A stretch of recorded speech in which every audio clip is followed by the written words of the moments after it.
Okay, so we're going to talk about how civilizations over thousands of years have learnt to live in dangerous environments like earthquake zones, near volcanoes next to the ocean, or in this case on a floodplain. Here we are at Cabramatta Creek, right down low near the creek. Now how did the Cabral people survive the floods? Well, there's a couple of things they would have done. They would have known the environment, they know the weather, they could read the signs, and they'd have known there was a flood coming. So they'd have taken themselves to higher ground. When they built their humpies and their little huts out of bark from trees, they wouldn't have built them down here close to the river's edge.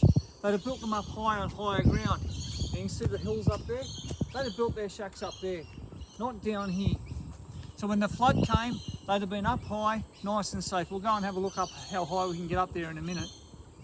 But the other thing is, with their farming, they would have farmed the land as well, but they would have lost those crops due to the flood, and they'd have had to come back and start again.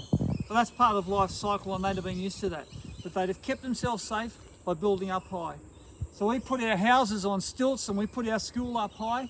They'd have put their huts and the accommodation they had, they'd have had it up high. But let's go and have a look up high and see where they would have built their accommodation. You can look on that flood zone map that I've got for you to play with, and you can see where they'd have put their accommodation in those days for 40,000 years. So here we are, just opposite the Homemaker Centre. Our Krispy Kreme and everything, McDonald's are just over there. But the creek, we've got to be about 10 metres, 15 metres above the creek right now. So we've come up onto this hill, and the hill even gets higher up that way. So this is where the Cabral people would have built their accommodation, their little huts, to keep themselves high away from the floodwater.